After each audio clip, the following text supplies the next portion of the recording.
Imam Al-Hakim At-Tirmidzi. Jadi ada dua Imam Hakim terkenal, Imam Tirmidzi. Ada Tirmidzi Abu Isa, ada Tirmidzi Al-Hakim.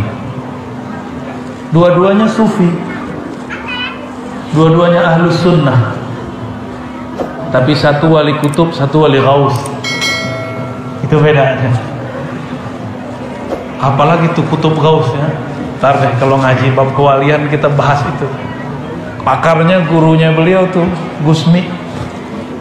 Ya. Wali paling aneh di tanah Jawa di zamannya. Ya. Tapi anehnya wali. Antum normal nggak wali ya? Orang aneh jadi wali. Normal seharusnya jadi lebih tinggi lagi walinya. Seharusnya. Minimal jadi wali murid, tinggal.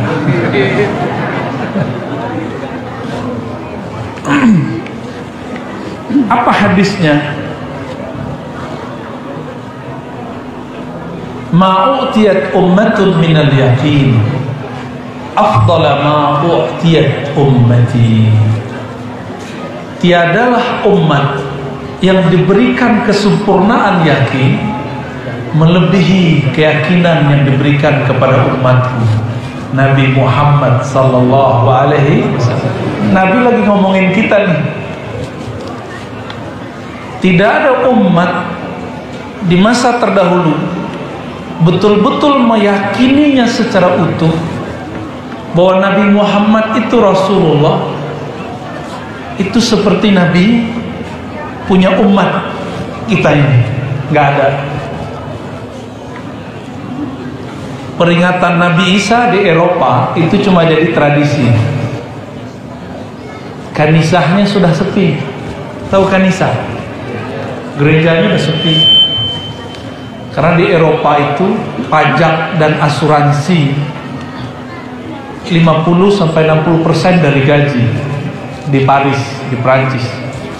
Kalau dia masuk ke kanisah gereja, kena 1/10 lagi, sisa berapa duitnya?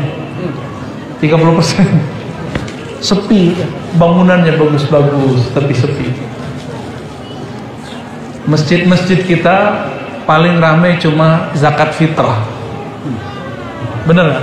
Zakat fitrah cuma berapa? 50.000, 70.000. Makanya masjid-masjid ramai. Alhamdulillah. Karena umat masuk masjid tidak merasa diperolotin. Beda di umat mereka ya. Tapi itu hak agama mereka, kita nggak boleh atur-atur juga, dan nggak boleh juga menyalah-nyalahkannya. Nanti terkena penistaan agama kita ya. Saya mau tanya, ini ngecek hadis ini. Ini jamaah yakin nggak Rasulullah itu ada? Beneran? Nabi Isa punya pengikut cuma 12, satunya khianat. Yang sekarang itu pengikut Yesus, bukan pengikut Isa. Itu beda loh ya. Mereka nyembah Yesus, bukan ikut Nabi. Ya, karena mereka marah juga kita sebut Isa disamain Yesus. Ya sudah, kita bilang aja. Jadi yang betul-betul ikut Nabi Isa cuma 11 atau 12 orang itu. Coba antum meyakini Nabi Muhammad anak Tuhan atau hamba Tuhan? Mereka yakinannya apa? Tuh beda kan? Nah, keyakinan ini bertahan sangat kuat. Di dunia tiada kubur Nabi yang pasti kecuali kubur Nabi Muhammad sallallahu alaihi wasallam. Makanya umat ini mau ziarah jelas. Kalau mau ziarah ke Nabi Isa kemana? Naik dulu kita ke langit kedua. Ada yang bisa naik ke langit kedua? Nabi Muhammad ketemu Nabi Isa di mana? Di langit kedua. Gimana cara naiknya? Ada caranya. Itu nggak perlu pakai pesawat Garuda, Batik, nggak perlu ya. Nggak perlu, langsung ada caranya. Mau untuk naik, tapi nggak turun-turun gimana? Masalahnya nggak turun-turun nanti ya. Baik.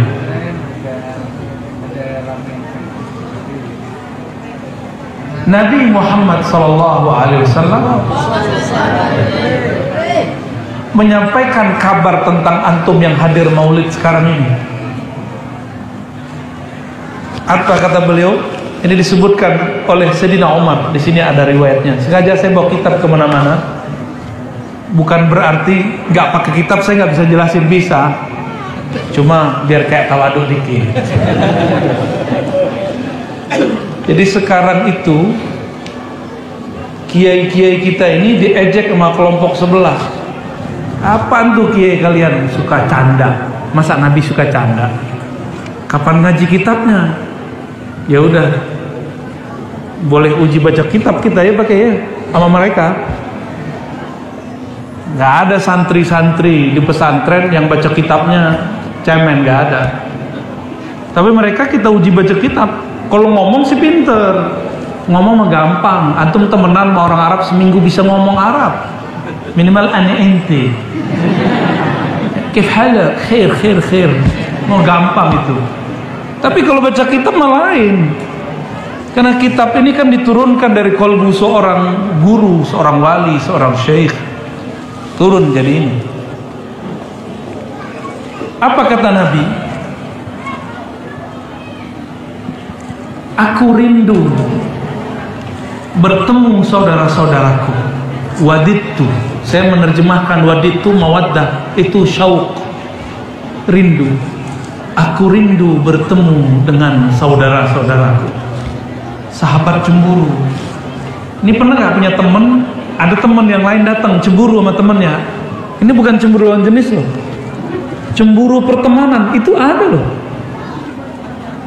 Ada orang khidmah ke Pak Kiai, terus ada orang khidmah yang lain, itu muncul loh kecemburuan.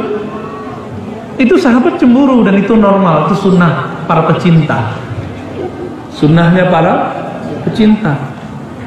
Apa kata Nabi? Aku rindu bertemu saudara-saudaraku.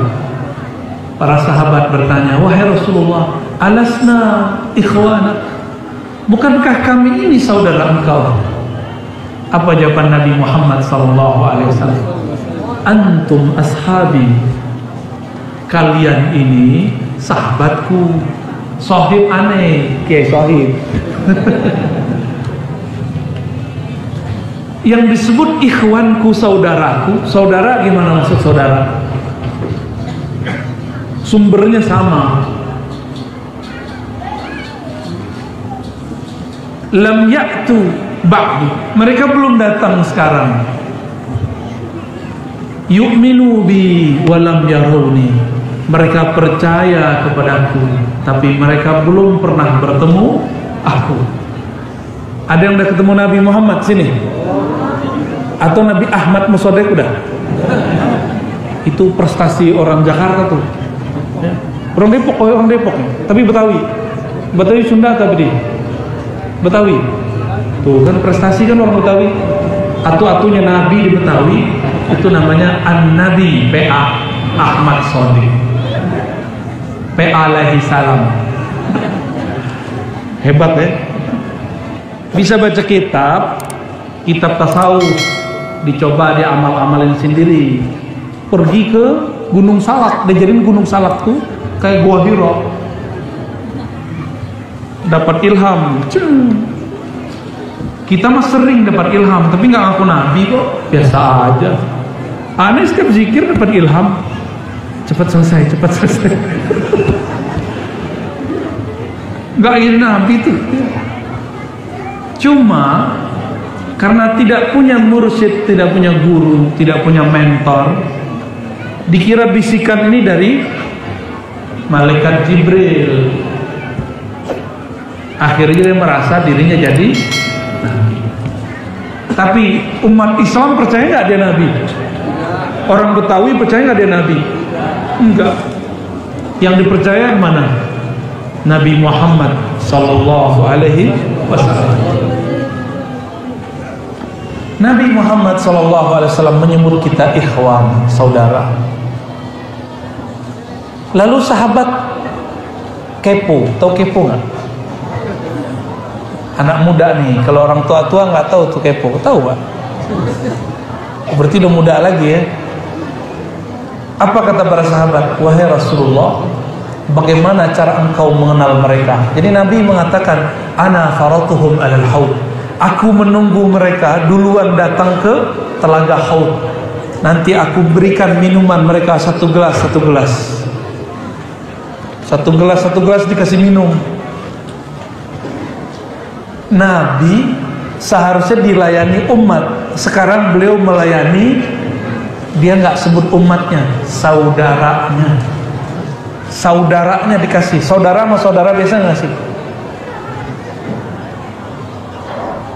Sahabat kepo, apa kata sahabat? Wahai Rasulullah, sebanyak itu umat manusia, dari mana kau tahu bahwa itu adalah umatmu?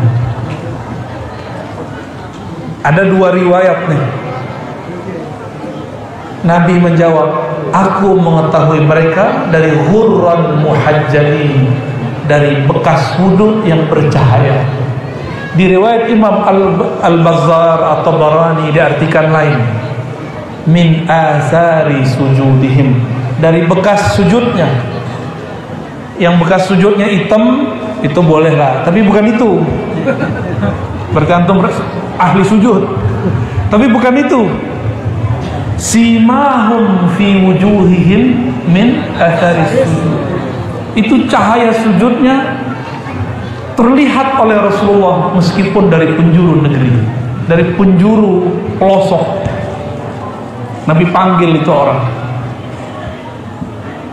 Maka rajin-rajin sujud ya, rajin-rajin wudhu, supaya gampang dicium bau kita oleh Rasulullah Sallallahu Alaihi Wasallam. Suatu kali Nabi Muhammad Sallallahu Alaihi Wasallam jalan-jalan dengan Jabir. Kata Jabir, kami tidaklah melewati suatu pohon kecuali pohonnya sujud kepada Rasulullah. Lewat batu-batunya mengucapkan salam kepada Rasulullah. Salamnya gimana? Itu salam yang dibaca oleh munsyid kita tadi, yang hadrah-hadrah tadi. Ya Nabi salam alaika. Itu yang dibaca, persis sama. Tertulis di hadis begitu, dikeluarkan oleh para imam, dimasukkan ke kitab. Persis sama. Kita ini punya kolbu, jangan-jangan lebih keras daripada batu. Nabi mengatakan, jika engkau mengucapkan salam kepadaku, aku pasti membalasnya. Arudda alaihi salam, aku pasti membalas salamnya. Hadis Abu Daud. Terasa nggak dijawab oleh Rasul? Gimana taunya kalau jawab salam itu ada? Ada ilmunya. Tanda Allah hadir disebut namanya, surat Al-Anfal ayat 2. Idza dzukirallah wajilat qulubuhum. Disebut nama Allah, bergetar kolbu. Tanda Rasulullah hadir jika diucapkan salam. Taqsyairu minhu juludul ladzina yakhshawna rabbahum. Rasulullah itu adalah hakikat Al-Quran.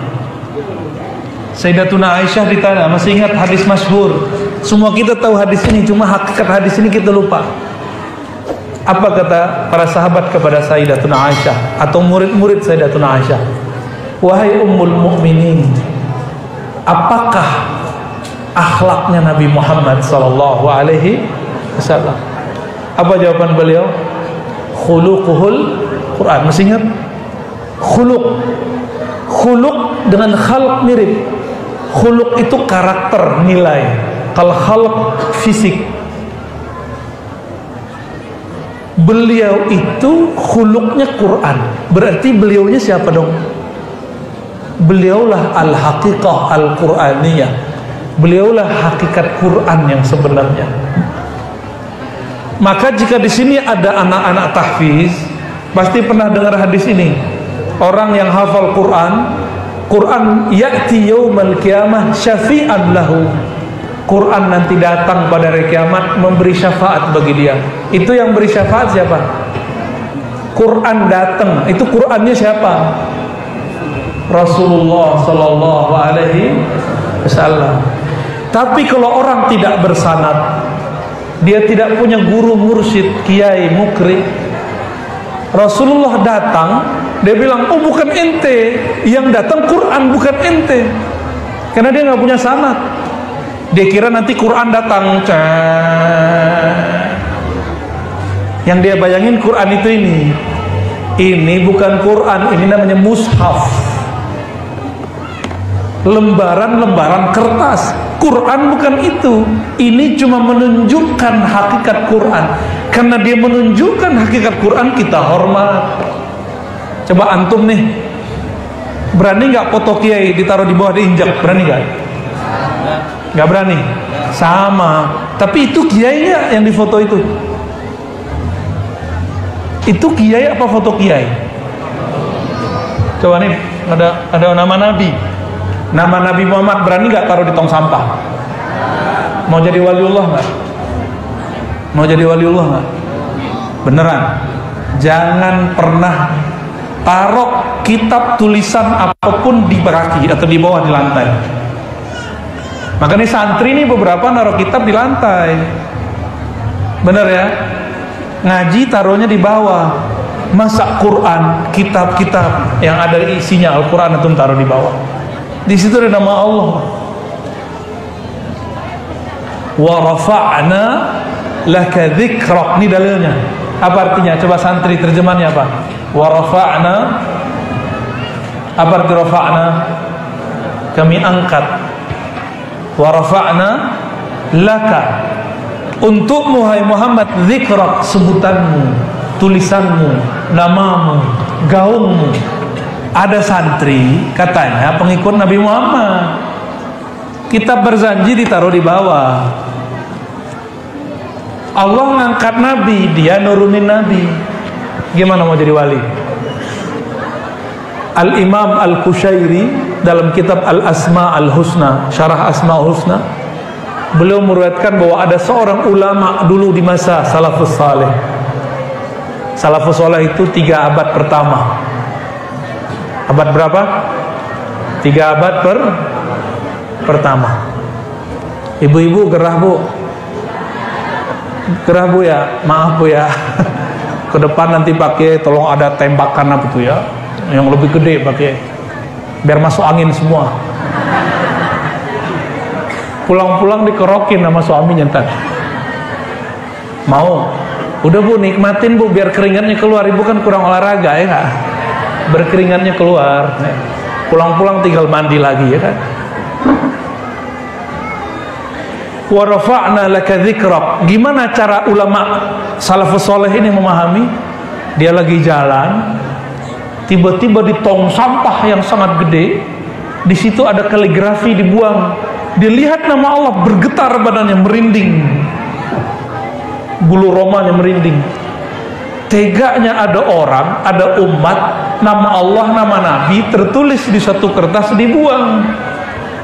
Langsung dia ambil, nggak sempat dia cuci, dia makan itu kertas, dia kunyah-kunyah. Ampun ya Allah, ampun ya Allah, ampun ya Allah. Kami su'ul adab, ampunkan umat ya Allah. Seharusnya ada bala mau turun ke negeri itu, nggak jadi turun. Karena dia minta ampun, nama Allah diselamatin. Itu nama Allah dikunyah, dari kertas dikunyah, dimasukin ke perut, dihancur-hancurin dulu di mulutnya. Dia menangis satu, bergetar dia. Di saat itulah nama Allah, iza zukirallah wajilat qulubuhum, disebut-sebut nama Allah, kolbunya bergetar. Dia bergetar kecapean, nyampe di rumah dia ketiduran. Malam-malam antara tidur dan jaga, Allah bertajalli dalam mimpinya. Apa kata Allah? Wahai hambaku, karena engkau menghormati namaku, maka aku angkat engkau jadi kekasihku. Ya. Marhaban, marhaban.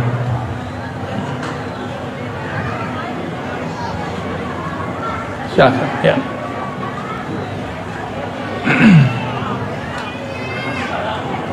Assalamualaikum warahmatullahi.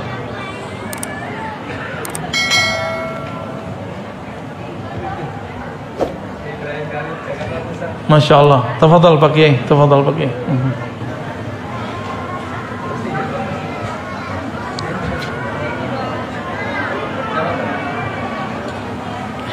Oke, kita lanjut ya. Tadi sampai di mana? Orang diangkat jadi wali karena menyelamatkan. Nah, ini santri-santri habis nulis bismillah, kertasnya dirobek, dibuang ke tong sampah. Jadi wali Allah atau jadi wali setan? Nih, ini ciri-ciri wali setan itu nggak pernah hormat kepada nama Allah. Nanti antum akan ketemu silat di akhir zaman. Silatnya Dajjal. Serius.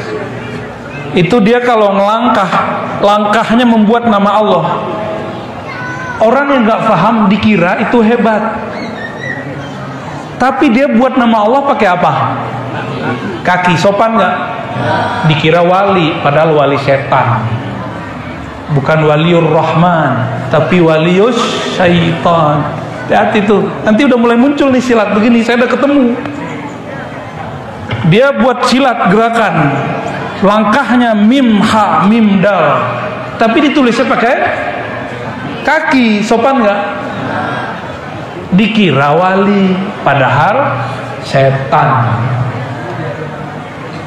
Udah mulai muncul ya, di banyak negeri udah mulai muncul. Itu sengaja tuh ya, wali-wali Dajjal datang, karena Dajjal itu sakti-sakti. Pakai baju silat deh. Oh, ini silat apa ini? Pagar hati. Baik.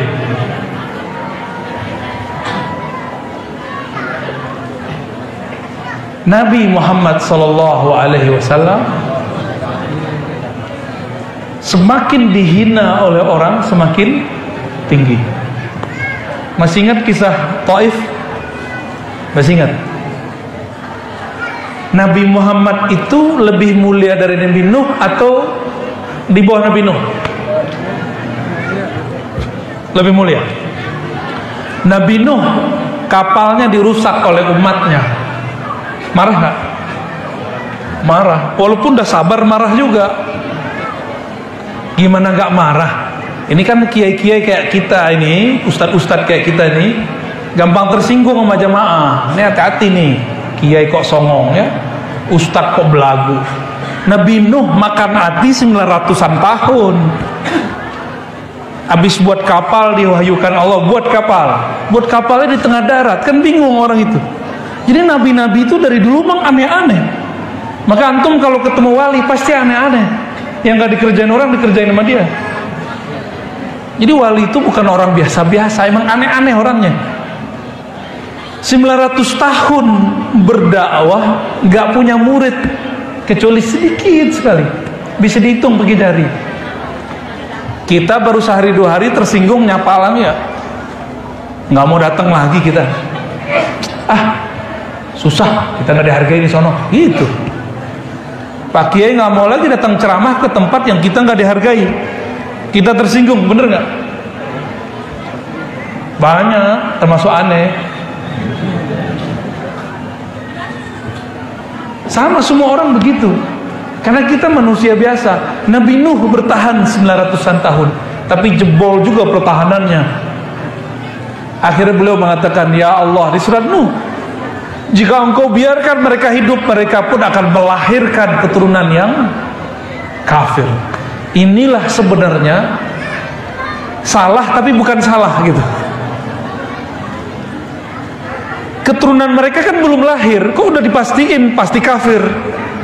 Itu sebenarnya Nabi ini kalau untuk ukuran orang awam nggak dosa, tapi untuk ukuran Nabi itu keliru.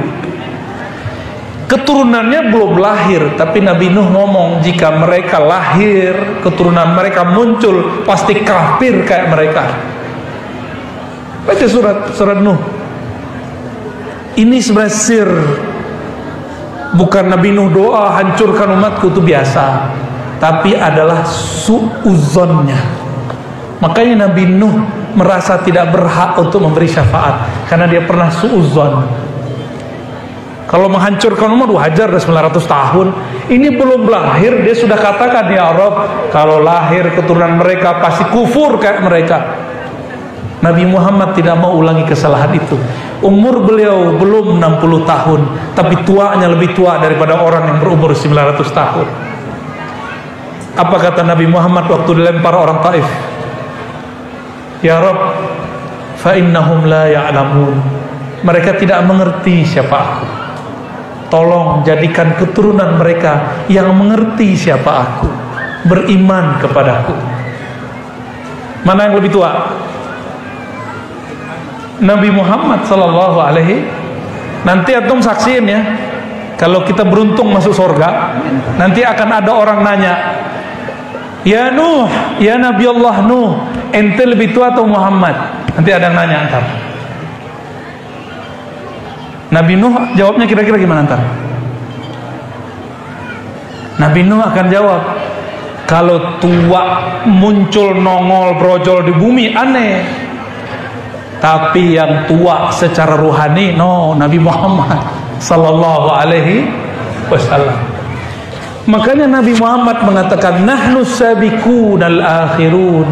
Kita ini pertama disebut oleh Allah, tapi terakhir dimunculkan. Pertama masuk surga, tapi terakhir diutus di dunia. Sabikun ini boleh kita artikan lebih dulu, lebih tua. Jadi muka-muka begini nih, muka-muka standar ini lebih tua nih secara hakikat. Serius. Antum saksikan nanti. Jadi di surga itu majelisnya para nabi, bukan makan-makan, kawin-kawin. Mereka sibuk ngomongin Allah, Allah, Allah, Ahmad, Muhammad. Itu aja bahasannya, supaya naik pangkat terus. Karena di surga sudah nggak ada sholat. Yang ada di surga apa? Wujuhu yawma idzin nadirah ila rabbiha ila rabbiha nazirah. Nggak apal nggak masuk surga ntar. Masuk surga nggak dapat isinya ntar. Minimal tahu ya ayat ini. Pada hari itu wajah-wajah berseri, kepada Rabb-nya mereka memandang. Ada orang sudah ketemu dengan wali, tapi dia nggak tahu bahwa ini wali. Udah sering sehari-hari, tapi karena nggak pernah kenal ciri-ciri wali, maka dia ketemu, dia cuek-cuek aja. Abu Jahal, Abu Lahab masih keluarga Nabi. Bahkan Nabi itu ponakannya. Tapi mereka nggak ngerti ini Muhammad Rasulullah atau Muhammad bin Abdullah, Muhammad anak adekku atau Muhammad Rasul, nggak ngerti. Akhirnya itu si abu-abu itu imannya juga abu-abu, ya, nggak percaya kalau ponakannya ini seorang Rasulullah yang dilihat fisiknya. Nanti antum saksikan nanti kalau masuk surga ya. Semoga kita masuk surga, amin. Di hati Sayyidina Muhammad sallallahu alaihi wasallam. Itulah tawassul paling mulia. Tawassul dengan haknya Nabi Muhammad sallallahu alaihi wasallam. Orang-orang yang bertawassul menyebut Nabi Muhammad hari ini, saat ini sampai akhir zaman, mereka akan dijemput oleh Rasulullah sallallahu alaihi wasallam. Sebut nama beliau karena kunci surga ada di beliau. Di surga ada 4 sungai. Sungai air mineral, ada sungai madu, bukan sungai madu bu, sungai madu. Yang ketiga sungai susu. Yang keempat sungai khamar. Nabi pernah diizinkan di dunia untuk mengeluarkan yang pertama sama yang ketiga dari tangannya. Tangan beliau itulah kunci surga. Sekarang antum udah lihat ya, masuk ke kantor pakai fingerprint, bener? Yang bisa fingerprint, yang bisa membuka pintu surga hanya telapak tangan beliau sallallahu alaihi wasallam. Jempol milik beliau. Yang 4 itu buat kita semua nih. Ini belum pernah dibuka selama pun oleh siapapun sebelumnya. Kita bahas karena aneh menghormati beliau nih, murid Gusmi.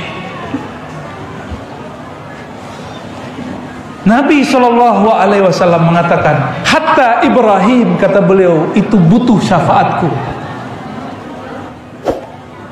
Anal Fatih. Nabi ngomong apa? Akulah sang Al-Fatih, pembuka. Sorga itu kalau tangan Nabi nggak ditempelin nggak kebuka. Coba masuk parkiran sekarang pakai tempel nggak? Nah, sakti kan sekarang antum. Zet, kebuka.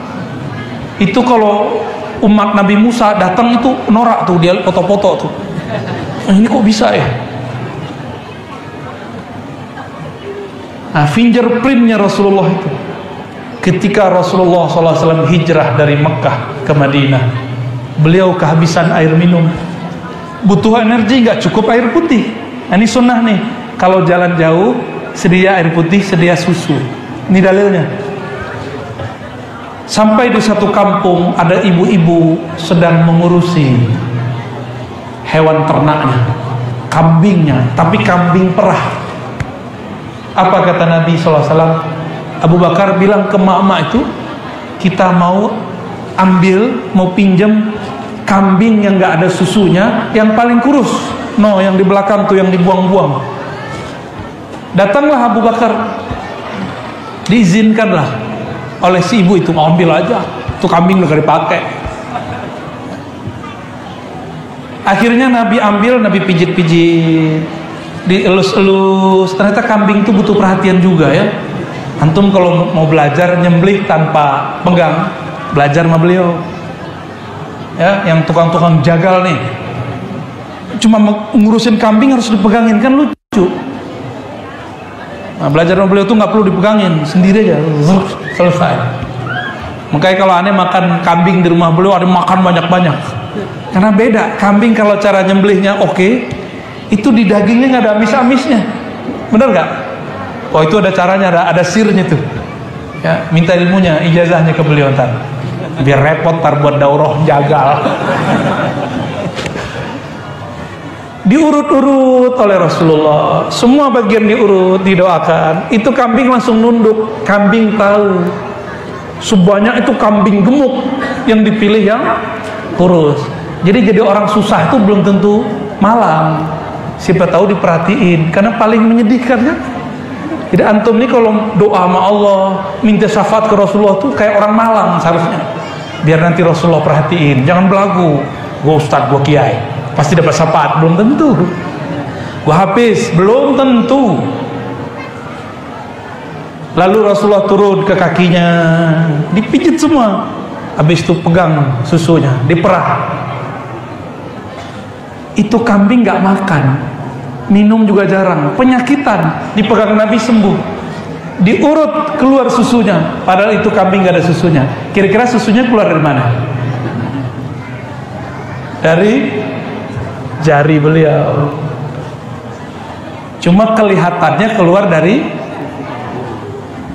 itu. Susu adalah air susu surgawi. Sallallahu alaihi wasallam. Kenapa? Emang susah sama beliau untuk bolak-balik ke surga? Gampang. Nabi itu merem dikit nyampe. Dalilnya apa? Hadis Imam Bukhari dan Muslim. Nabi memimpin sholat, tiba-tiba maju ke depan, tangannya mau ngambil sesuatu. Tidak lama setelah itu beliau mundur. Selesai sholat, beliau kemudian berkhutbah mengatakan, wahai sahabatku, tahukah kalian apa yang terjadi padaku ketika aku mengimami kalian? Hadis Bukhari, hadis sahih, bukan khurafat, bukan dongeng. Ketika aku takbir, tiba-tiba Allah membukakan alam surgawi kepadaku. Aku lihatlah buah-buahnya.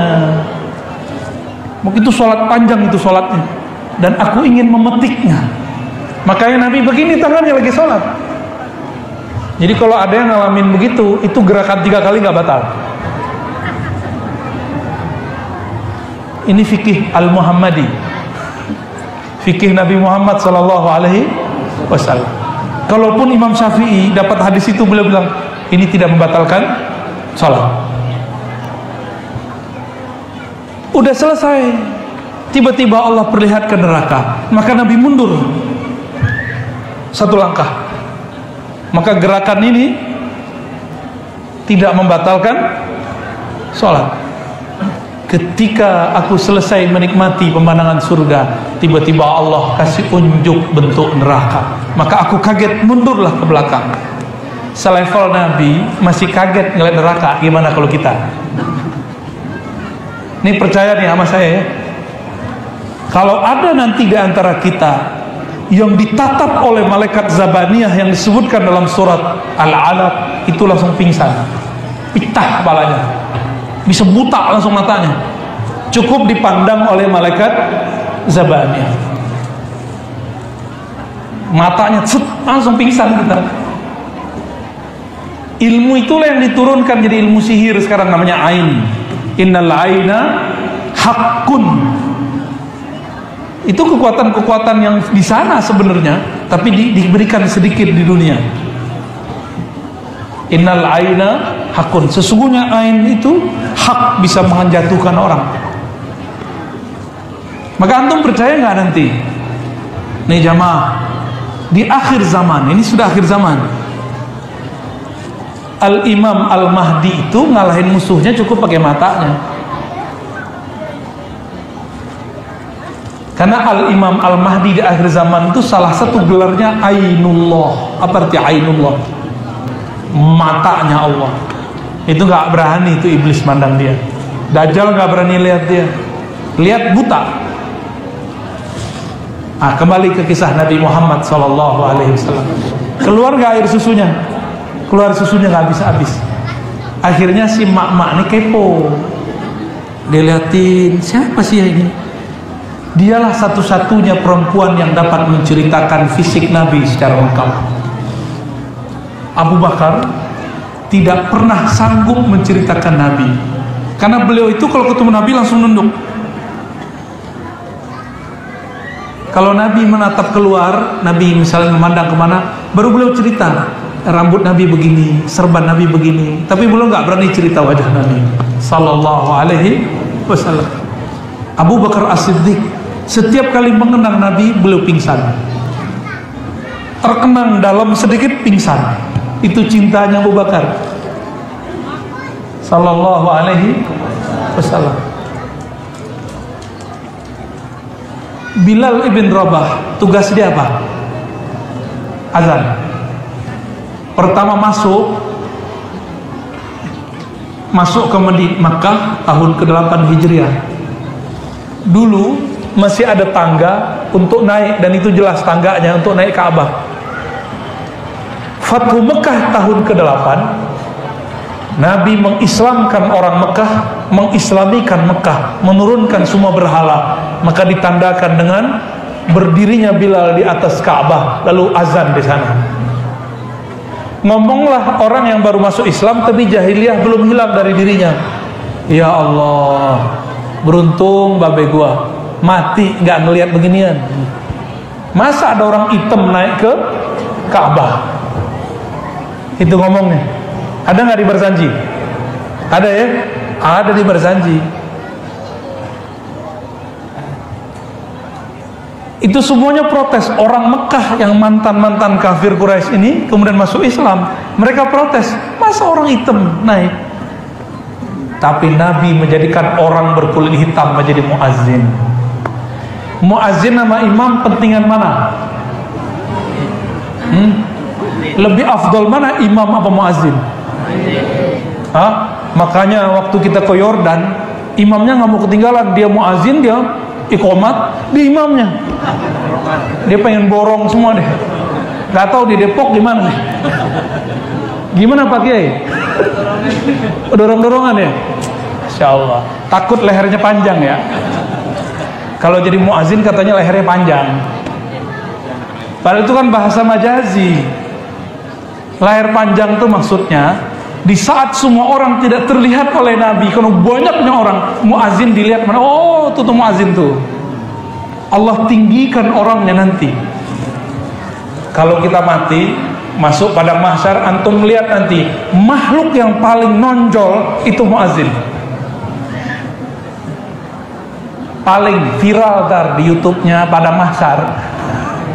Paling viral itu. Yang bersaksi, yang follower dia bukan hanya manusia. Ada hewan, ada batu. Apa kata batu? Muazzin. Semuanya manggil dia. Sallallahu alaihi wasallam. Suatu kali Sayyidina Bilal diminta azan di Damaskus oleh sahabat mulia Abu Dzar, Abu Darda, dan sahabat-sahabat lain. Beliau mulailah azan. Waktu itu hadir para sahabat, ini reuni. Makanya sunnah murid-murid itu buat reuni kalau punya guru yang sama, bukan untuk CLBK, bukan, tapi untuk mengenang Rasulullah Sallallahu Alaihi Wasallam. Maulid begini, itulah dalilnya. Mereka ngumpul-ngumpul untuk mengenang Rasulullah Sallallahu Alaihi Wasallam. Sampailah kenangan mereka kepada bab azan. Pas masuk waktu sholat, diperintahkanlah oleh Abu Dzar, Abu Darda, Bilal menjadi muazzin. Apa yang terjadi? Allahu Akbar, getar semua, nangis semua. Allahu Akbar, bergetar, menangis semua. Ketika asyhadu alla ilallah masih lantang, masih kuat.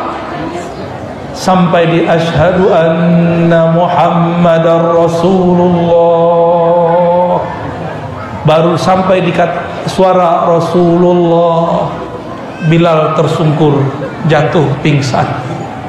Azan tidak sempurna dibacakan, tapi sudah selesai. Begitu sahabat mengenang Rasulullah Sallallahu Alaihi Wasallam.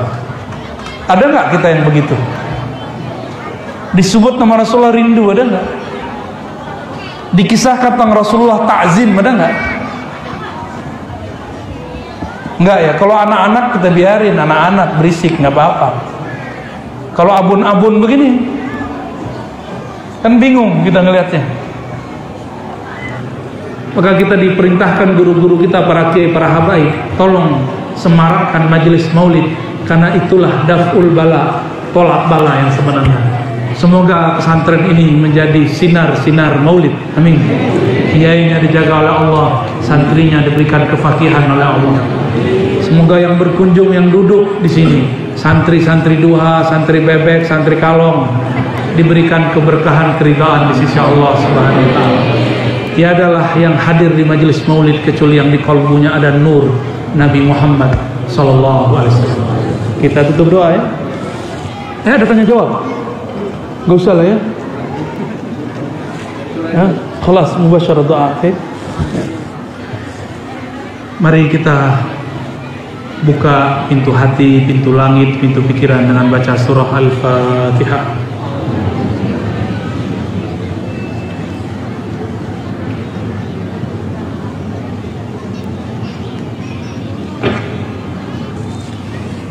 Allahumma bihaqqil Fatihah, ya munazzil al-Fatihah, ala sayyidina al-Fatih, iftah qulubana waftah qulubal hadirin. Ya Allah yang menurunkan surat Al-Fatihah, sampaikan salam kami, rindu kami kepada Nabi yang bergerak Al-Fatih, pembuka. Sampaikan salam rindu kami kepada Nabi Muhammad yang diturunkan Al-Fatihah kepadanya. Ya Allah, dengan berkah Fatihah dan Nabi Muhammad Al-Fatih, bukalah qalbu kami yang hadir, bukalah dada kami yang hadir menerima cahaya Nabi, cahaya nur Nabi Muhammad Sallallahu Alaihi Wasallam. Ya Allah, bihaqqil Fatihah faftah abwaabas sama. Ya Allah, dengan berkah Fatihah bukalah pintu langit, bukalah pintu langit pertama, kedua, ketiga, ketujuh semuanya. Ya Allah, terimalah doa kami, jawablah semua keluhan-keluhan kami. Allahumma ya Rahman ya Rahim ya Karim. Wahai yang Rahman ya Rahim, yang Maha Penyayang, yang kata sayangnya diulang berkali-kali di dalam Al-Quran. Tentu semua itu karena Engkau sangat sayang kepada kami ya Allah. Kami ini banyak dosa ya Allah. Dosa mata kami sangat banyak ya Allah. Dosa telinga kami sangat banyak ya Allah. Dosa lidah kami sangat banyak ya Allah. Dosa tangan kaki kami sangat banyak ya Allah. Dosa perut kami sangat banyak ya Allah. Dosa kemaluan kami sangat banyak ya Allah. Dosa satu suap tidak menyebut nama Engkau ya Allah. Dosa satu tetes darah, satu nafas yang lupa mengingat Engkau ya Allah. Ampunkan dosa kami yang hadir ini ya Allah. Meskipun dosa kami membumbung sampai kepada langit, ampunanmu sampai kepada arasmu ya Allah. Tentu dosa kami hanya setetes dibandingkan arasmu ibarat laut samudra. Maka dengan rahmatmu yang seluas arasmu ya Allah, hilangkan, hancurkan, hanyutkan semua dosa kami dari ujung rambut sampai ujung kaki ya Allah. Ya Allah, kami punya keluarga ya Allah, rahmati mereka, bimbing mereka. Kami tidak dapat membimbing mereka ya Allah. Ya Allah, kami punya anak-anak kami sekarang sibuk dengan selainmu ya Allah, sibuk dengan benda-benda yang melupakan mereka darimu ya Allah. Maka bisikkanlah ya Allah di dalam kalbu mereka nur Nabi-Mu. Kirimkan ke dalam kalbu mereka cahaya-cahaya yang buat mereka nanti mencarimu. Allahumma ya Allah, ya Rahman, ya Rahim, ya Karim, ya Karim. Ya Allah yang Maha Pemurah, meskipun ibadah kami tidak sempurna ya Allah, salat kami tidak khusyuk ya Allah, tapi karena Engkau Karim, Pemurah, Engkau Maha Pengertian, tolong terima jua ya Allah salat-salat kami yang tidak khusyuk itu. Ya Allah, meskipun cinta kami tidak sempurna kepada Rasulullah, sempurnakanlah dengan mahabbah cintamu ya Allah. Ya Allah, guru-guru kami sedang berjuang ya Allah, zuriat-zuriat Engkau sedang dicaci maki ya Allah. Mereka sedang berjuang menaikkan, meninggikan nama-Namamu ya Allah. Ya Allah, kami memohon kepada Engkau, jagalah mereka ya Allah. Santri-santri kami sedang mempelajari nama-Namamu ya Allah, nama Nabi-Mu ya Allah, hukum-hukum syariat-Mu ya Allah. Sehatkan mereka, kuatkan mereka, istiqamahkan mereka, jadikan mereka pejuang-pejuang ulama-ulama di akhir zaman yang menyuarakan kebenaran. Ya Allah, kami yang hadir, kami bukan ulama, kami bukan ustaz, kami baca kitab pun tidak bisa ya Allah, baca Quran pun mungkin belum lancar ya Allah. Tapi saksikan ya Allah, kami sangat cinta kepada Nabi-Mu ya Allah. Saksikan ya Allah, qulu, katakan ya Allah, kami sangat cinta kepada kekasih-Mu baginda Nabi Muhammad sallallahu alaihi wasallam. Kami kurang adab kepada beliau, kurang cinta, kurang setia kepada beliau. Beliau mau wafat pun tidak menyebut namamu ya Allah, tapi menyebut kami, ummati, ummati. Tapi kami ketika senang, ketika susah tidak sebut namanya ya Allah. Sungguh buruk adab kami kepadanya ya Allah. Disebut namanya kami tidak bersolawat ya Allah. Maka kami meminta dengan kerendahan jiwa kami ya Allah, kehinaan diri kami ya Allah, sampaikan salam maaf kami kepada beliau baginda Nabi Muhammad sallallahu alaihi wasallam. Assalatu wassalamu alaika ya sayyidana ya Rasulullah. Assalatu wassalamu alaika ya habibana ya Rasulullah. Salam atas engkau wahai baginda Nabi Muhammad sallallahu alaihi wasallam.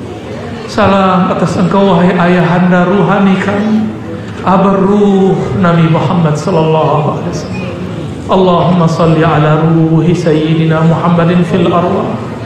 Ya Allah, sampaikan salawat dari ruh kami kepada ruh Nabi Muhammad, dari kalbu kami kepada kalbu Nabi Muhammad, dari tubuh kami yang hina ini kepada tubuh mulia Nabi Muhammad. Sampaikan salam satu helai rambut kami, satu tetes darah kami kepada satu tetes darah Nabi Muhammad sallallahu alaihi wasallam. Allahumma khtimna bihusnil khatimah. Ya Allah biha, ya Allah biha, ya Allah bihusnil khatimah, bihaqqi Sayyidina Muhammad khair hadhil. Ya Allah, tutup nyawa kami, nafas kami dengan husnul khatimah, dengan hak Nabi-Mu di sisi arasmu. Maka tutuplah hidup kami dengan membaca la ilaha illallah Muhammadur Rasulullah sallallahu alaihi wasallam. Bangkitkan kami dengan la ilaha illallah, timbang kami dengan la ilaha illallah, perjalanan kami di siratmu dengan la ilaha illallah, masukkan kami surgamu dengan la ilaha illallah. Rabbana atina fid dunya hasanah wa fil akhirati hasanah wa qina adzabannar. Wa sallallahu ala sayyidil wujud sayyidina al-fatih lima aghlaq سيدنا الفاتح لما أغلق سيدنا الفاتح لما أغلق والخاتم لما سبق ناصر الحق بالحق والهادي إلى صراطك المستقيم وعلى آله حق قدره ومقداره العظيم. سلامة تسقوا يا رسول الله والحمد لله رب العالمين. الفاتحة. بسم الله.